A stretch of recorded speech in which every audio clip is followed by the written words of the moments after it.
ओवैसी जी, स्वागत है आपका आज तक पर। मेरा पहला सवाल आपसे यही, धर्मनिरपेक्षता के लिए खतरा आप कैसे देख रहे हैं?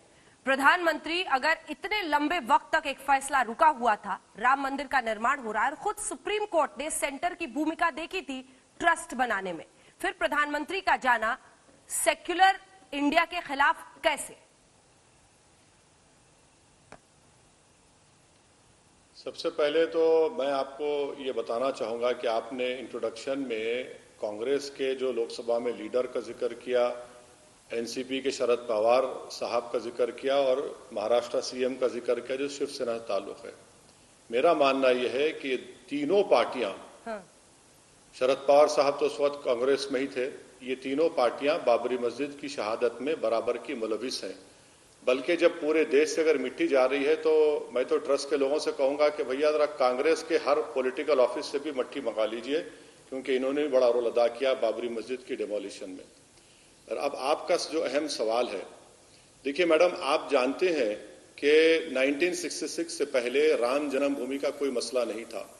66 में वीएचपी बनी और 1989 में बीजेपी ने पालमपुर रेजोल्यूशन पास किया। उसके बाद बाज़ाब्ता राम जन्मभूमि का मसला शुरू हुआ। बल्कि 84 में इंदिरा गांधी के कत्ल से पहले एक रथ यात्रा दिल्ली को आ रही थी। इसमें बीजेपी और शिवसेना का बहुत बड़ा रोल रहा इसको एक इशू बनाने के लिए। और इसमें आप जानते हैं कि पूरे देश में हजारों की तादाद में लोगों की मौत हुई फसादात में। मेरा मानना यह है कि प्राइम मिनिस्टर इस देश के प्रधानमंत्री हैं और देश का प्रधानमंत्री और उनकी सरकार का कोई मजहब नहीं हो सकता। इंडिविजुअली प्रधानमंत्री का रिलीजन हम जानते हैं, मगर क्या देश के गवर्नमेंट का कोई रिलीजन होगा? नहीं हो सकता, इसलिए संविधान इसकी इजाजत नहीं देता। अब जब प्रधानमंत्री वहां पर जाएंगे तो प्रधानमंत्री क्या पैगाम दे रहे हैं? नंबर 1 पैगाम ये दे रहे हैं कि हमारी पार्टी ने, विश्व हिंदू परिषद ने और बीजेपी ने इस राम जन्मभूमि का आगाज किया। हमारी पार्टी ने शिलान्यास के नाम पर परमिशन लिया और बाबरी मस्जिद को शहीद किया। हमारी पार्टी ने अडवाणी की लीडरशिप में रथ यात्रा निकाली और जहां जहां रथ यात्रा गई वहां पर कम्युनल राइट हुआ। नंबर 1 पॉइंट ये कि प्रधानमंत्री वहां अगर जाते हैं तो प्राइम मिनिस्टर तो पैगाम दे रहे हैं कि हमने अपनी पार्टी की आइडियोलॉजी जो शुरू की थी और उसमें हमने कामयाब हुए। अगर प्रधानमंत्री वहां पर जाते हैं वैसे तो प्रधानमंत्री, तो मैं तो ये कहूंगा कि प्रधानमंत्री बन के नहीं जाएंगे, बल्कि वे कॉन्करर बन के जाएंगे। दूसरी बात यह है कि आप वहां पर जाकर क्या मैसेज देंगे? मैसेज ये देंगे कि मेरा जो रिलीजन है वो सबसे बड़ा है और प्रधानमंत्री अपने रिलीजन को, अपने बिलीफ को पूरे देश पर मुसल्लत नहीं कर सकते। इसीलिए मैंने कहा कि प्रधानमंत्री 6 साल में मेकशिफ्ट टेंपल पर नहीं गए। आपके सवाल में एक और पॉइंट था कि सुप्रीम कोर्ट ने एक स्कीम बनाई। यकीनन सुप्रीम कोर्ट का वो जजमेंट है, उसके ताल्लुक से हमारी राय आप जानते हैं, मगर क्या सुप्रीम कोर्ट ने कहा कि प्रधानमंत्री को बुला लो? क्या पता सुप्रीम कोर्ट ने कहा? सुप्रीम कोर्ट ने ये तो नहीं कहा ना। इसीलिए अभी भी वक्त है कि प्रधानमंत्री, देश का सेकुलरिज्म कोई इकोनॉमिक पॉलिसी नहीं है कि 500 के 1000 की नोट मैंने मिटा दिया और इकोनॉमिक पॉलिसी को खत्म कर दिया। ये देश का सेकुलरिज्म देश की रूह से जुड़ा हुआ है। और एक बात समझिए आप कि 400 साल तक वहां पर मस्जिद थी और मेरा मानना यह है कि वहां पर मस्जिद आज भी है और कल भी रहेगी। तो इसलिए हम उम्मीद करते हैं कि प्रधानमंत्री अगर मस्जिद है जाने के लिए तो वो प्राइम मिनिस्टर के रूप में ना जाए, कह दें कि मैं अपनी इंडिविजुअल कैपेसिटी में जा रहा हूं।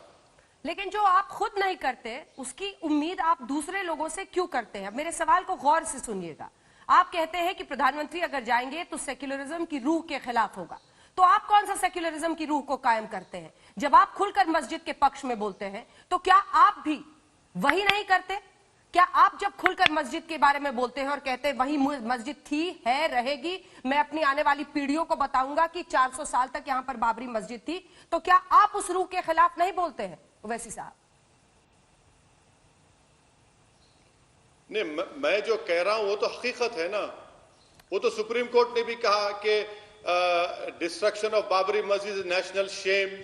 सुप्रीम कोर्ट ने यह भी कहा कि उसमें मूर्तियां रखना उस मस्जिद के सैक्रिलेज को खराब करने के बराबर है। सुप्रीम कोर्ट ने ये तो नहीं कहा ना कि मंदिर तोड़कर मस्जिद बनाई गई। मैं आपका सवाल का जवाब दे रहा हूं। हाँ। मैं आपका शुक्रगुजार हूं कि आप असदुद्दीन ओवैसी को देश के प्रधानमंत्री के बराबर कर दे रहे हैं। वो एक कॉन्स्टिट्यूशनल अथॉरिटी है, प्राइम मिनिस्टर है इस देश के। प्राइम मिनिस्टर का कोई मजहब नहीं होता, ना उनकी सरकार का होता है। कह दे नरेंद्र मोदी, कह दे कि भाई मेरी सरकार का रिलीजन ये है और मैं इस रिलीजन को मानता हूं, तो आप खत्म कर दीजिए ना संविधान को। असदुद्दीन ओवैसी की पार्टी ने तो 6 दिसंबर को वहां पर किसी की इबादतगाह को शहीद तो नहीं किया। असदुद्दीन ओवैसी की पार्टी ने 22 और 23 दिसंबर 1949 रात के अंधेरे में वहां पर किसी मस्जिद, किसी के इबादतगाह में जाकर नमाज तो नहीं पढ़ी। ये तो फैक्ट है। हमने सुप्रीम कोर्ट को धोखा देकर वहां पर किसी की इबादतगाह को शहीद तो नहीं किया। मगर मैडम, अगर आप मुझे प्राइम मिनिस्टर के बराबर कर रहे हैं तो ये आपकी जर्रा नवाजी है, ये आपकी मैग्नानिमिटी है। मैं आपको सलाम करता हूं, आपने मुझे इतनी इज्जत दी। मैं तो सिर्फ आपके सवाल की ताकत को आंक रही हूं और इसीलिए ये सवाल दोबारा आपसे पूछ रही हूं।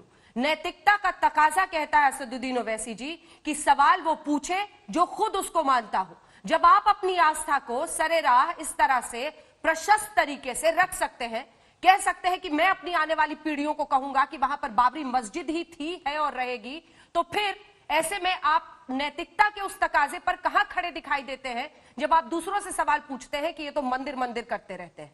सवाल ये है। नहीं, आपका सवाल, मैं दोबारा आपने मुझसे सवाल किया, मैं फिर से और क्लैरिफाई करता हूं आपको। असदुद्दीन ओवैसी एक मेंबर ऑफ पार्लियामेंट है। अगर असदुद्दीन ओवैसी जो बात कह रहा है वो फैक्ट पर मुबन्नी है, आप देख लीजिए सुप्रीम कोर्ट के जजमेंट्स में और जितने फैक्ट्स हुए।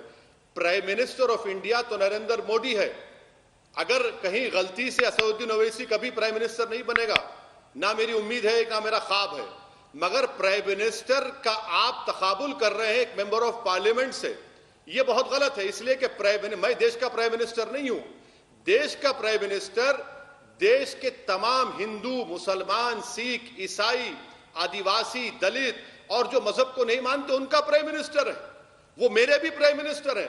अगर मेरा प्राइम मिनिस्टर ऐसी जगह पर जाएगा जहां पर इन तमाम दिसंबर 22-23 के 49 के वाकयात हुए, 86 में ताले खोले गए, मुसलमानों को बोलने की इजाजत नहीं दी गई, 6 दिसंबर को मस्जिद शहीद की गई और जिन पर मस्जिद डेमोलिशन का क्रिमिनल केस चल रहा है, आप उनको बुला रहे हैं और खुद नरेंद्र मोदी उस बाबरी मस्जिद के, उस राम मंदिर के स्ट्रगल में हिस्सा थे। आप बताइए, आज प्राइम मिनिस्टर होकर वो देश को क्या पैगाम दे रहे हैं? क्या वो न्यूट्रलिटी का पैगाम दे रहे हैं? मैं ये कह रहा हूं कि अगर प्राइम मिनिस्टर जाएंगे वहां पर, वो एक कॉन्करर के रूप में जाएंगे। मैं आज भी प्राइम मिनिस्टर से अपील कर रहा हूं अंजना ओम कश्यप के प्रोग्राम के जरिए से। नहीं मालूम प्राइम मिनिस्टर आपका प्रोग्राम देखते नहीं देखते, मगर मैं आज भी कह रहा हूं कि आप बहुत बड़ी गलती कर रहे हैं। ये सेकुलरिज्म के मुफाद में नहीं है, ये सेकुलरिज्म हमारे कॉन्स्टिट्यूशन का बेसिक स्ट्रक्चर का हिस्सा है। असदुद्दीन ओवैसी जिस दिन अगर कोई मिनिस्टर भी खुदा ना खास्ता मैं बन जाऊंगा, जो कभी नहीं बनूंगा, आप सवाल कर लीजिए। मैं आज भी कह रहा हूं कि देश की किसी सरकार को किसी मजहब के रिलीजियस रिचुअल्स में एक पैसा भी खर्चना नहीं चाहिए। हमारा कोई हिस्सा उससे नहीं होना चाहिए। हमारा कॉन्स्टिट्यूशन ये कहता है कि सरकार होगी वो रिलीजन से ऊपर होगी। रिलीजन सेलिब्रेट करिए, रिलीजन को मानिए, जो नहीं मानता उसको मानिए, मगर प्रधानमंत्री वहां पर जाकर जख्मों पर मरहम नहीं बल्कि और जख्मों में इजाफा कर रहे हैं। वो देश को जोड़ नहीं रहे बल्कि और वहां पर देश में और डिविजन्स पैदा कर रहे हैं। नहीं, जख्मों को तो आप कुरेद रहे हैं। जिस मामले पर देश में एक राय बन गई, एक राय बन गई, क्या नए सिरे से उसे कुरेद नहीं रहे हैं? जब आप बाबरी मस्जिद का बार बार जिक्र करते हैं, जब आप सांप्रदायिकता, माफ कीजिएगा, आप धर्मनिरपेक्षता को खतरा बताते हैं, क्योंकि बीजेपी कह रही है कि आप सांप्रदायिकता फैला रहे हैं इस तरह की बातें करके। पीएम तो हर जगह जाते रहे, वो काशी भी जाते रहे, वो केदारनाथ भी जाते रहे, हर जगह की तस्वीरें हम दिखा रहे हैं। इससे तो देश की धर्मनिरपेक्षता को कोई खतरा नहीं हुआ। ना आपके मस्जिद जाने से, वहां की तस्वीरें दिखाने से खतरा होता है। नहीं, यकीनन प्रधानमंत्री सब जगह गए, मगर मुझे बता दीजिए कि बाबरी मस्जिद और राम मंदिर का जो इशू है, आप जितने अभी मजहबी जगहों की बातें की, क्या उनमें इस तरह का वायलेंस हुआ? क्या उसमें इस तरह का खून बहा मासूम हिंदुस्तानियों का? क्या उसमें इस तरह का फसाद हुआ? क्या उसमें इस तरह का सुप्रीम कोर्ट के ऑर्डर्स का धज्जियां उड़ाई गई? क्या उन जगहों पर इस तरह से बीजेपी और संघ परिवार के लोगों ने रात के अंधेरे में इस तरह से मस्जिद में घुसकर मूर्तियां रखी? हरगिज नहीं हुआ। लेकिन इसकी हिस्ट्री है, इसका एक बैकग्राउंड है और खुद प्रधानमंत्री उससे वाबस्ता रहे हैं। मैं आपसे एक ही सवाल कर रहा हूं कि प्रधानमंत्री मुख्तलिफ इबादतगाह को जा सकते हैं, क्यों नहीं जाना चाहिए? उनका मजहब है, उनकी इबादतगाह है, जाना चाहिए, मगर ऐसी जगह पर जाकर जहां पर उसका एक हिस्ट्री है, जहां पर उसका बैकग्राउंड है, प्रधानमंत्री क्या पैगाम दे रहे हैं देश को? मेरा मानना है कि कोई भी सरकार हो, सेंट्रल गवर्नमेंट हो, स्टेट गवर्नमेंट हो, हिस्ट्री तो हर जगह की होती है। जहां पर आप खड़े हैं वहां की भी हिस्ट्री है, जहां पर मैं मौजूद हूं उस दिल्ली की भी हिस्ट्री है। सवाल यह है कि धर्मनिरपेक्षता क्या सिर्फ अभी तक जो तुष्टीकरण की राजनीति होती थी उसके जरिए साधी जाएगी, या हम देखते हैं तमाम लोग अपनी अपनी आस्था खुलकर व्यक्त कर रहे हैं और इससे धर्मनिरपेक्षता को कोई खतरा होता है या नहीं, यह महत्वपूर्ण है। आप क्यों चाहते हैं कि 2020 पर 92 हावी हो? 92 तो हमेशा हावी रहेगा ना। आपकी नजर इतना हावी रहेगा कि आप देखेंगे कि आने वाले सालों में आप देखेंगे कि ज्ञानवापी और मथुरा का भी मसला छिड़ेगा, आप देखेंगे और बहुत से मसाजिद का मसला छिड़ेगा। आप ये क्यों भूल जा रहे हैं कि 92 किसने किया? 92 बताइए मुझे आप। किसने सुप्रीम कोर्ट को ये वादा करके, वादे से मुकर के सारी दुनिया के सामने मस्जिद को शहीद किया? किसने किया बताइए आप? किसने 22 दिसंबर 1949 को आजादी मिलने के 2 साल के अरसे में रात के अंधेरे में मूर्तियां रख दी? किसने आधे घंटे की हियरिंग में 20 पेज का ऑर्डर दिया जहां पर मुसलमानों की सुनवाई नहीं हुई? आप बताइए ना, किसने किया? ये मैंने किया। ये कौन जिम्मेदार है इसका?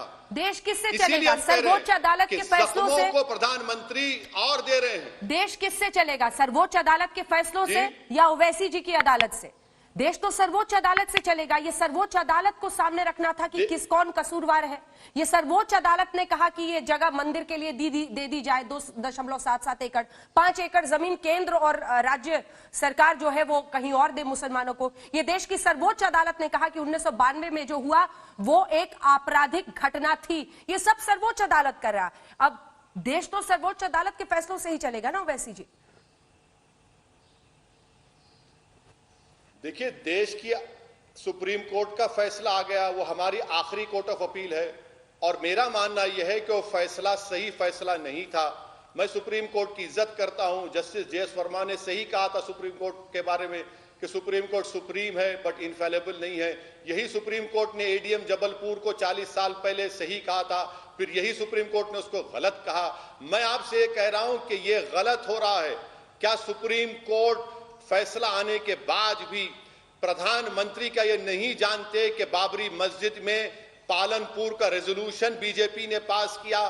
क्या प्रधानमंत्री नहीं जानते कि अडवाणी की रथ यात्रा निकली थी? क्या प्रधानमंत्री नहीं जानते कि 6 दिसंबर को बाबरी मस्जिद को शहीद किया गया? अरे ये सब हिस्ट्री का हिस्सा नहीं है, फैक्ट भी तो है ना मैडम। और सुप्रीम कोर्ट ने इस तमाम बातें की। क्या सुप्रीम कोर्ट ने कहा कि प्रधानमंत्री को बुलाइए? क्यों सुप्रीम कोर्ट को आप खामखा बीच में लाते हैं? सुप्रीम कोर्ट ने अपना फैसला दिया, हमने अपनी राय दी। ये प्रधानमंत्री का जाना मुस्तकबिल में और भी ऐसे कई मजहबी इबादतगाह हैं जहां पर संघ परिवार की नजरें आज भी हैं।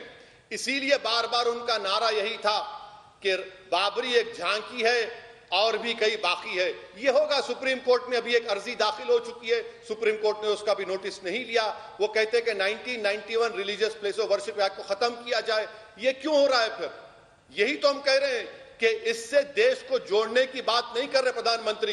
प्रधानमंत्री एक कॉन्करर के रोड पे जा रहे हैं। प्रधानमंत्री अपना मेजॉरिटेरियन पॉलिटिक्स को देश पर थोप रहे हैं। देश में पीएम कॉन्करर कैसे हो गए? के लिए ठीक नहीं है। ठीक है, अपने ही देश में पीएम कॉन्करर कैसे हो गए? अगर सर्वोच्च अदालत का फैसला है और वहां पीएम जा रहे हैं, वहां पर जाएंगे। आप बाबर को कॉन्करर ना कहकर नरेंद्र मोदी को कॉन्करर क्यों कह रहे हैं? अगर प्राइम मिनिस्टर वहां पर बहैसियत प्राइम मिनिस्टर बन के जाएंगे तो प्राइम मिनिस्टर भी नहीं बनेंगे बल्कि वो कॉन्करर बन के जाएंगे। इसलिए कि वो बता रहे हैं उन लोगों को जो उनकी हिंदुत्व आइडियोलॉजीज को नहीं मानते कि देखो हमने कॉन्कर कर लिया, हमने कब्जा कर लिया, हमने कामयाबी हासिल कर ली। यही तो पैगाम जाएगा ना। और ये कोई जरूरी नहीं है कि आप जो कह रहे हैं कि मैं उसको मान लूं। सुप्रीम कोर्ट कब्जा थोड़ी कराता है जमीन पर। सुप्रीम कोर्ट का फैसला जमीन पर कब्जा थोड़ी कराता है। सुप्रीम कोर्ट का फैसला अगर आप देखेंगे, पढ़ेंगे, तो सुप्रीम कोर्ट के फैसले में यकीनन एपेक्स कोर्ट है, मगर हम सुप्रीम कोर्ट के फैसले से मुतमईन नहीं है, मुत्तफिक नहीं है। मगर प्रधानमंत्री अगर वहां पर जाएंगे तो प्रधानमंत्री तो यकीनन बहैसियत कॉन्करर बन के जाएंगे। वो पैगाम देंगे उन तमाम मुसलमानों को जो इस देश के अव्वल दर्जे के शहरी हैं। वो पैगाम देंगे उस देश के उन तमाम हिंदुओं को जो आज भी इस देश के सेकुलरिज्म को, गांधी के और अंबेडकर के पैगाम को मानते हैं कि देखो जो चीज हमने 1989 में शुरू की थी, आज हमने उसको कामयाबी हासिल कर ली। यही एक तल्ख रियलिटी होगी, यही एक पैगाम पूरे देश को जाएगा। सर यही दिक्कत है क्या आपकी कि नरेंद्र मोदी की वो छवि जो है वो और भी बड़ी होगी, वो बीजेपी को और भी इससे फायदा होगा?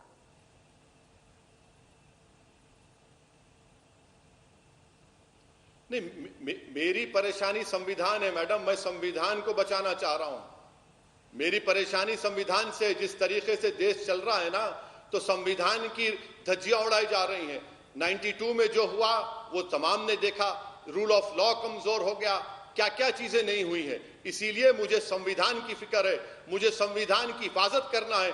जब मैं बहैसियत एमपी संविधान पर अल्लाह के नाम पर ओत लेता हूं तो मुझे जरूरी है कि मैं संविधान की हिफाजत करने के लिए नरेंद्र मोदी के खिलाफ अगर बोल रहा हूं तो बोलना पड़ेगा।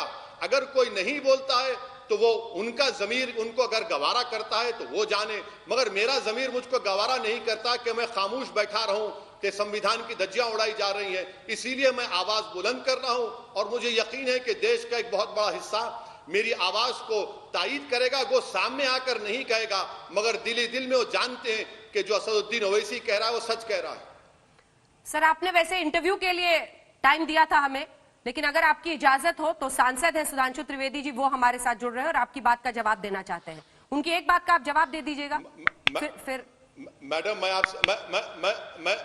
मैं आपसे माजरत चाहता हूं। मुझे जिलहज का रोजे रख रहा हूं, मुझे रोजा खोलना है, इसलिए बेहद माफी चाहता हूं। मैं सुधांशु जी बड़े काबिल, बल्कि बीजेपी में एक ही काबिल पढ़ा लिखा आदमी है, मैंने कई मरतबा उनसे डिबेट किया, मगर मैं आपसे माजरत चाहता हूं। ऐसा नहीं है कि मैं जा रहा हूं, बल्कि पहले ही मैंने आपसे कहा था कि मुझे 6:20 को जाने दीजिए, क्योंकि मुझे रोजा है, रोजा खोलना है, इसलिए मैं इजाजत चाहता हूं। फिर कभी इंशाल्लाह जिंदगी बाकी रही तो अंजना ओम कश्यप के प्रोग्राम पे सुधांशु जी से जरूर डिबेट होगी, बहस होगी। ठीक है। एक सवाल मेरा है जो जाने से पहले आपके, और सुधांशु जी की बात बाद में होगी, मैं लूंगी सर आपसे। सर आप कहते हैं कि मैं देश की संसद में अल्लाह के नाम पर अपना ओथ लेता हूं। आप अपने फेथ को, अपने आस्था को देश की सबसे बड़ी जगह, जो पावर हाउस है, संसद है इस देश की, वहां पर आप ला सकते हैं। वो कम्युनल नहीं होता। लेकिन अगर प्रधानमंत्री अयोध्या चले जाए राम मंदिर के लिए तो वो कम्युनल हो जाता है। ये कितने लोग स्वीकारेंगे? मैडम बहुत आसान जवाब है इसका। क्या असदुद्दीन ओवैसी दीन इस्लाम को किसी पर मुसल्लत कर रहा है, फोर्स कर रहा है कि यही मेजॉरिटेरियन सही रिलीजन है, इसको मानना पड़ेगा? क्या मैंने ऐसा क्या नहीं किया? मैंने अगर अल्लाह के नाम पर पार्लियामेंट में बहसत मेंबर ऑफ पार्लियामेंट ओथ लिया, क्योंकि लॉ में इजाजत है उसकी। प्रधानमंत्री ये कह रहे हैं कि मेरा बिलीफ सबसे बड़ा है और मैं उस बिलीफ को सब पर मुसल्लत करूंगा, इंपोज करूंगा। सर उन्होंने एक बयान नहीं दिया अभी तक अयोध्या पर, एक बयान नहीं दिया है।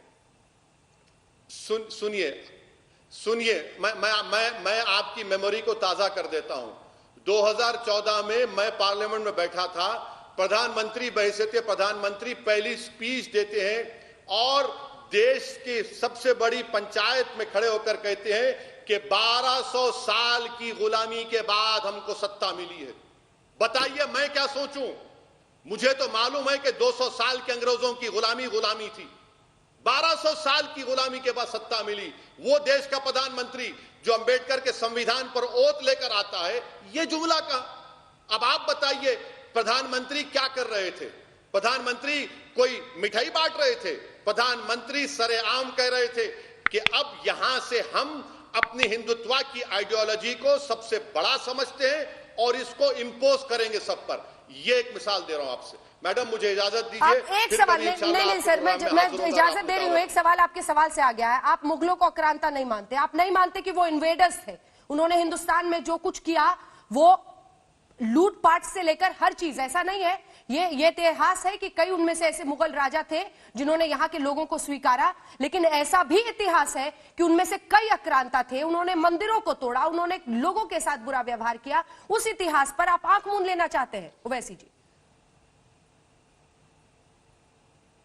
मैडम, मैं आपको जो है ना, जो पहली कॉन्स्टिट्यूशन की किताब बनाई गई थी, इंशाअल्लाह ताला मैं जरूर एक तोहफे के तौर पर आपको दूंगा मैं, और उसमें आप देखिए कि उसमें हर एक का पीरियड लिखा हुआ है।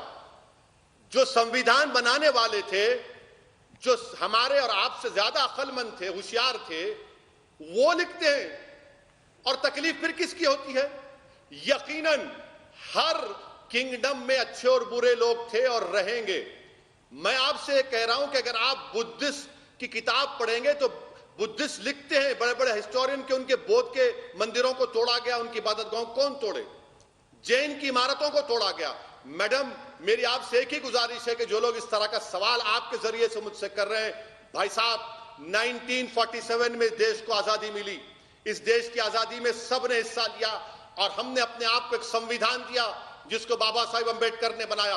और वो संविधान किसी मजहब को नहीं मानता, वो संविधान तमाम मजहब को सेलिब्रेट करता है।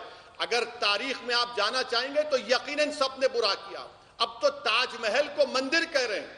बताइए अंजना ओम कश्यप, आप क्या कहेंगे उसके बारे में? इसीलिए मैंने आपके प्रोग्राम में कहा था कि ये शुरुआत है। जैसा कि शायर ने कहा था कि लम्हों ने खता की, सदियों ने सजा पाई। चलिए ठीक है, जिस दिन लाइव प्रसारण होगा खोट निकालने के लिए सही लाइव प्रसारण देखिएगा।